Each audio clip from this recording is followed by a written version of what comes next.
Well, hello and welcome to another episode of Crew Coffee Convos. And this week, I actually do have coffee in my mug. I don't. We haven't had coffee, but I'm putting the coffee in Crew Coffee Convos this week.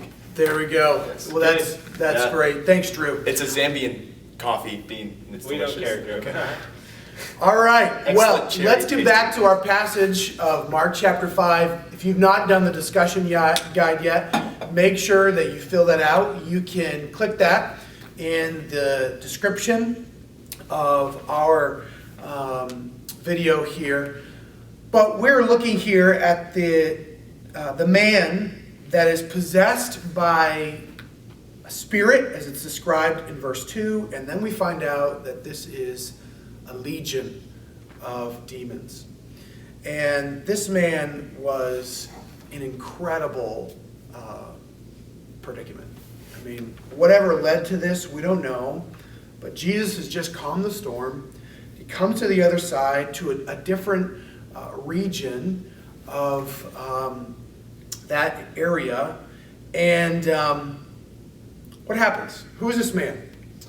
Yeah, he's a guy, he's living among the tombs. The people in the area, they've tried to bind him with ropes, shackles, and chains, as it says, and he literally rips them apart. So imagine like these massive chains that they're trying to put around him, like metal chains. They don't come apart very easily, and they're being ripped apart by this person who has a legion of demons inside of him. And in their day, the legion was kind of like a Roman military unit, numbering about 6,000. We don't know if it was like that whole number in this guy, but there were a lot. Yeah. And he's really at the lowest of lows in society. Everybody kind of casts him out of the town. Yeah. He's living among the tombs. No one likes him. It's kind of parallel to a lot of the people we've been seeing all through the That's book true. of Mark. And another thing about him, it wasn't just he was cast out. Like you can see in verse 6, night and day, verse 5, he was among the mountains. He was always crying out, always cutting himself with stones. So not only seems to be this like public rejection of him, but he seems to be like in agony on the inside, like cutting himself, crying out all the time. So like, yeah, he didn't have like any control of what he was doing. He was just being controlled by the demons. Yeah, what you just said kind of made me think about people's response towards him. Why were they trying to put him in bondage? It's because they were afraid of him. No one wanted to be around him. And so this man was, he was naked, and he was in a tomb, and he was wild, and people feared him. He was isolated. If I saw a person like this, I would not want to go and talk to him. I would not want to go and try to help him. But Jesus, truly living out, God has not given us a spirit of fear, but of power, love, and a sound mind. And he goes and he ministers to this person. I just am just thinking about how so often we put people as like, okay, we can fix these people and maybe they're beyond hope. But doesn't Jesus demonstrate that no one is beyond hope? Isn't that incredible? Yeah, and just the care of Jesus in the story.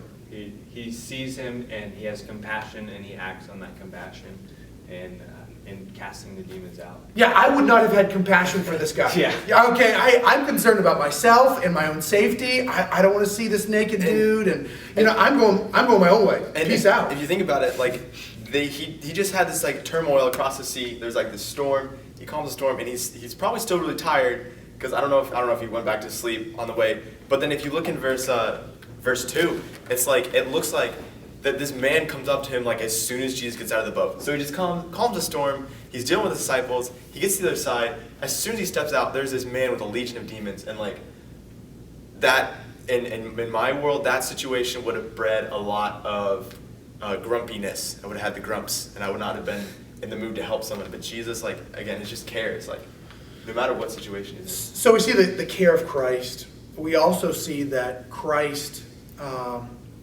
reigns over the entire universe. He just calmed the storm. But Jesus just isn't over the natural elements of this world. He is over the supernatural elements of this world. Let's talk about that for a moment. Well, I mean, like Jake already mentioned that in verse 4, like he had often been bound with shackles and chains, but he would just wrench them apart.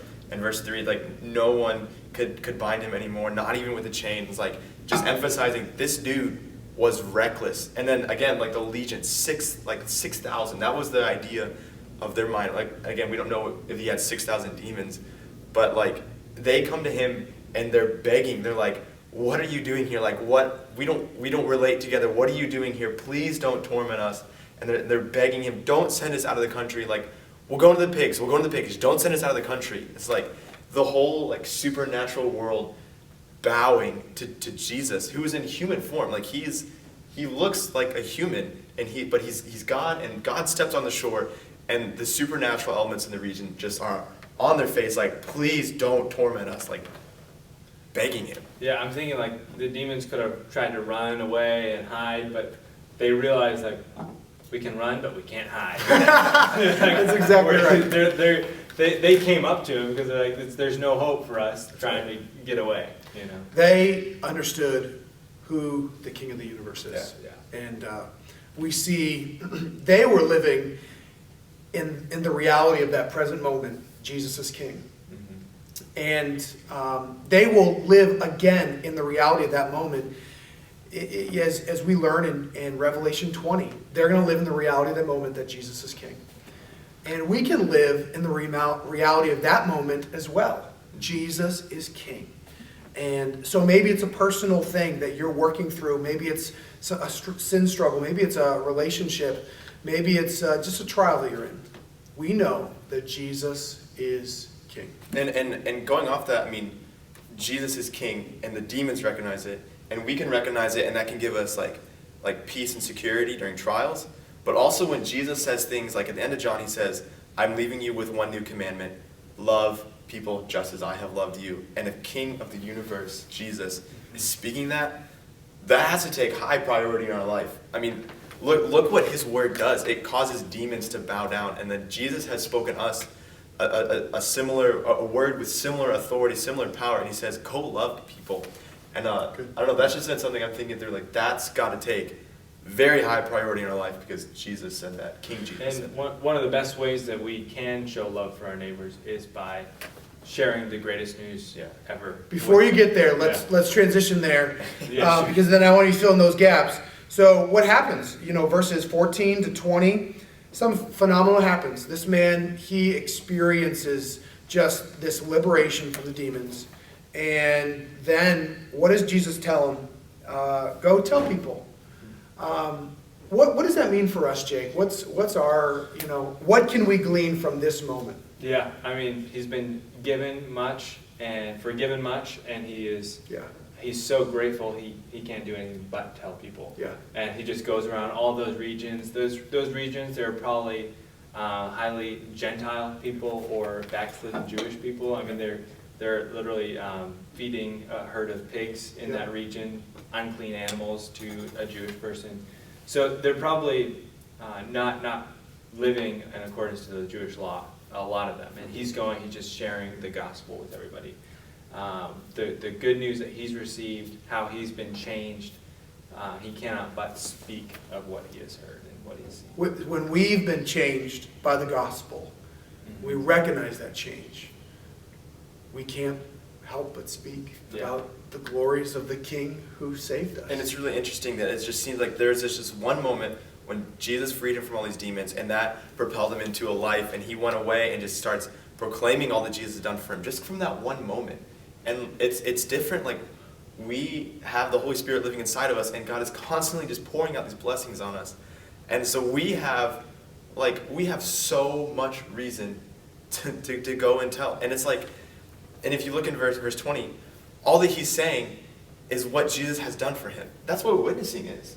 It's just, look what Jesus has done for me. Jesus has freed me from sin. He's freed me from bondage to sin. And he's giving me peace, and he's empowering me. That's what witnessing is.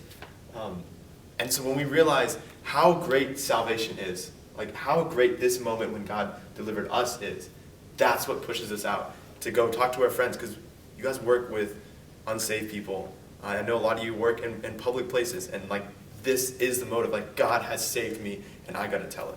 Good. Well, thanks, guys. This was good and great passage. We're looking forward to what's next week. Jesus heals the woman with the blood issue and Jairus' daughter. So kind of a dual passage. It's pretty great. Very good. Well, we hope you have enjoyed studying this passage, and hopefully this conversation has been helpful for you. And until next time, can't wait to see you. Bye.